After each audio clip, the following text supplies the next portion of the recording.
Olá pessoal, tudo bem? Estamos aqui utilizando esse espaço virtual para fazer não uma videoaula, mas sim um videoguia de estudos para a prova. O objetivo é ajudá-los com o procedimento da prova. E nós vamos trabalhar com alguns conteúdos. Os conteúdos são os pretéritos, enfim, né? E desculpa estar desviando aqui o olhar, é que eu estou com a prova na mão. Então, a primeira coisa que nós vamos ver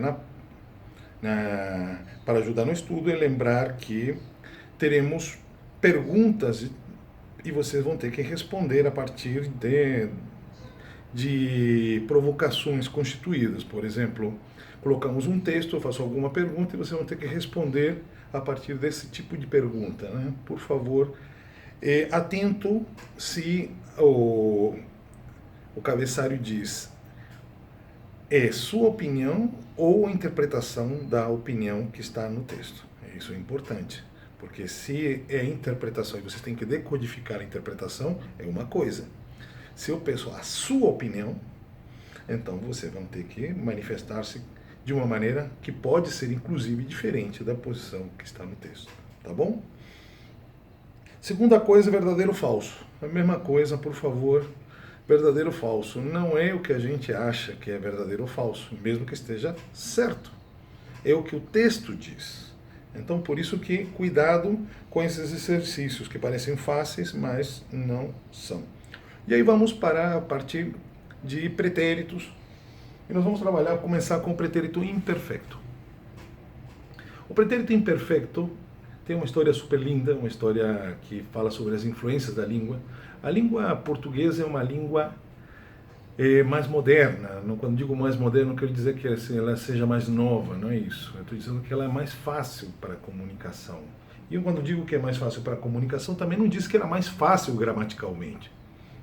Eu, por exemplo, não dou aula de português. Eu só dou aula de espanhol. Não me atrevo, não consigo.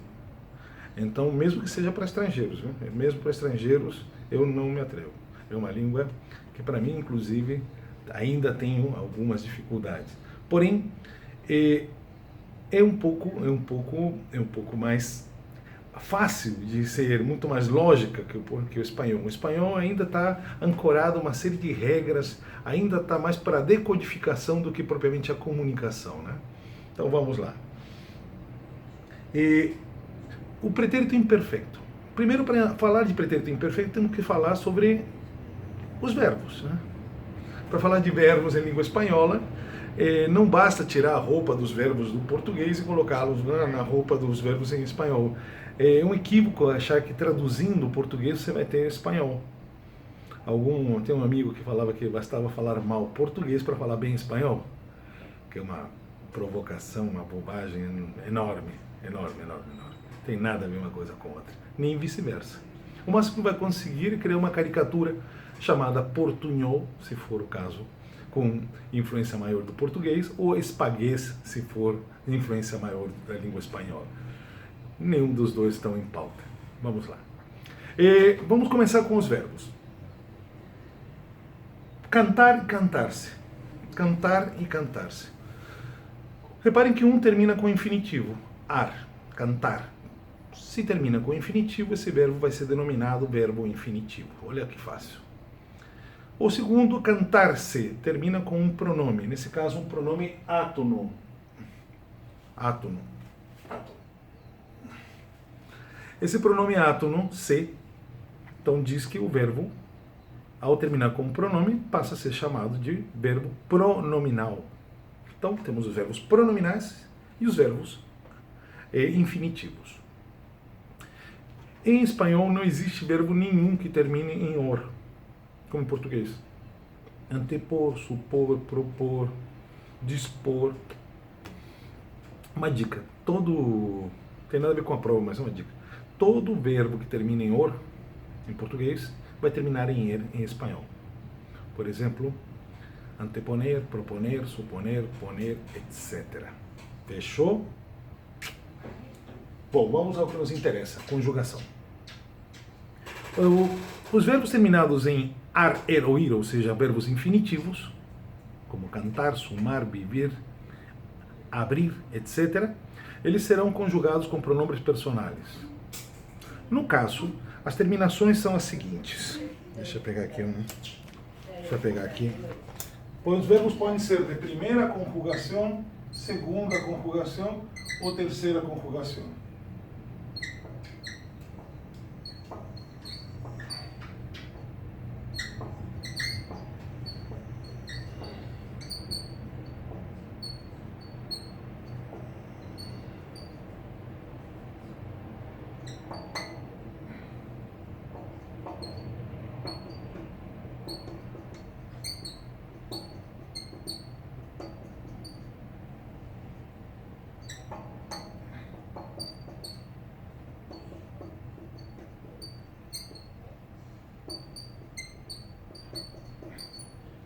Reparem que os verbos terminados em er ou ir são exatamente as mesmas terminações. Então, vamos lá. Conjugar o verbo cantar. Uma coisa importante, né? Todo verbo infinitivo tem uma função. Qual a função? Para que usaria o verbo infinitivo? Para a ação ser dirigida a alguém ou algo. Se cantar, eu canto, então, portanto, é verbo infinitivo porque eu estou usando pronomes personais. Eu canto. Se eu canto para alguém. Então, no caso aqui, se eu cantava para alguém. Ou para algo. Pode ser um objeto de devoção, pode ser um santo, uma imagem religiosa, pode ser um pôster de um ídolo de rock ou coisa que lhe vale. Tanto faz. Algo, alguém. Cantar. Eu canto. Os verbos pronominais ou verbos reflexivos, porque tem alguns gramáticos que chamam de verbos reflexivos. E por que chamam de verbos reflexivos? Como se fosse um espelho. Esse espelho que reflete algo em relação a você. Então a ação não é mais para alguém, e sim para si. Então é diferente o verbo cantar de cantar-se no seguinte aspecto. Cantar eu canto para alguém, como eu já disse. Cantar-se, eu já utilizo o pronome átono, não com pronome personal conjugo. Me canto. Me canto. Se eu canto para mim, então a ação ela não é para alguém, sim relacionada à minha pessoa, ou de alguém para si, ou fim. É sempre, se vamos colocar na primeira pessoa do plural, nós cantamos, então quer dizer que todos nós cantamos para nós mesmos. Então é isso que está em pauta. Então vamos lá a diferença. Eu canto, me canto. Repararam que o verbo não muda? No pretérito imperfeito, me cantava ou eu cantava. Cantava. Não altera o verbo. Até aí, beleza? Grande notícia. Os verbos irregulares dos pretéritos imperfeitos só tem 3. 3. Quais são? Ver, ser e ir. Só isso. São os 3. Portanto, não tem mistério em relação à conjugação. Vamos para o próximo ponto. Pretérito indefinido. Pretérito indefinido. Pretérito indefinido se refere a outra coisa. Pretérito indefinido se refere a o verbo que antigamente era chamado de pretérito perfeito simples. Alguns gramáticos até hoje utilizam. O livro, inclusive, recupera esse termo, pretérito perfeito simples.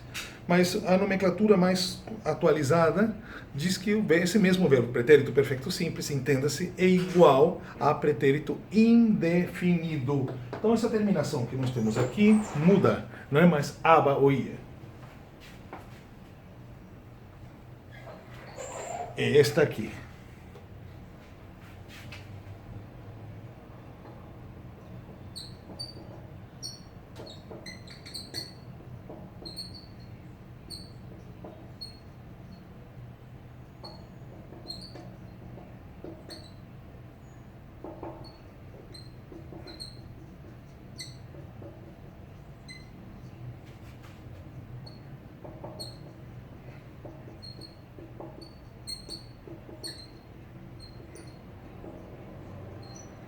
Ok? Olha só como muda. Se eu cantava, portanto, uma ação interrompida no passado, no pretérito indefinido, ou pretérito perfeito simples, eu cantei. Então quer dizer que a ação foi concluída, apenas não sei em que momento. Je cantei. Cantei quando? Há 5 minutos atrás? Há 20 anos atrás? Há 30 anos atrás? O verbo não me informa, por isso que o pretérito muda.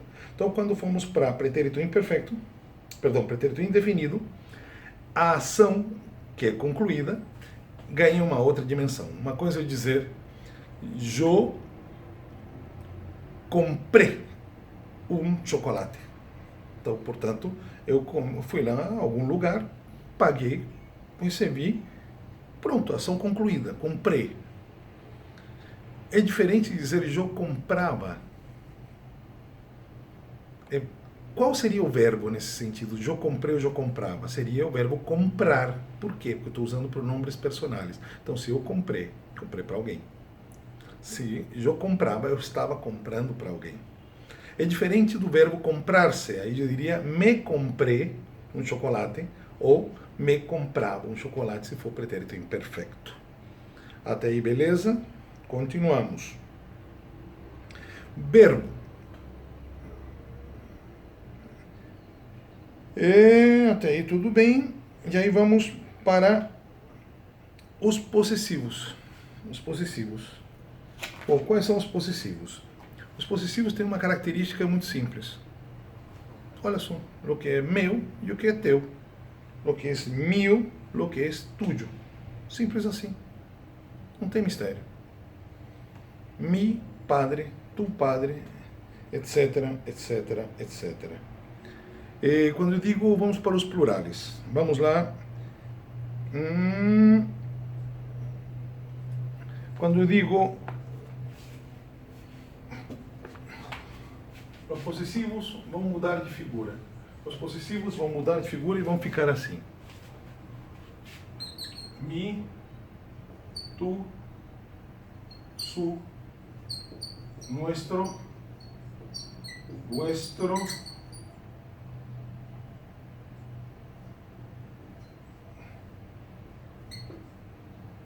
e sus. Então vamos lá. Mi padre, tu escuela, su madre, nuestro día, vuestro abuelo, sus casas. Estamos falando de possessões. Posso transformar isso aqui em quadernos.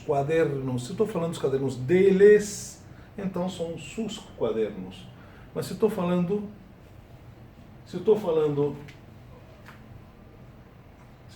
de nossos cadernos, são nossos cadernos. Então, toda vez que eu falar sobre possessivo, estarei falando sobre propriedades. Mi, tu casa, tu amigo, tu vida, minha escola, meu professor. Su esperança, su sueño, etc. Estou falando singular. Se estou falando no plural, basta mudar. Nuestros sueños, nuestros partidos de fútbol, nuestros tênis, etc, etc, etc.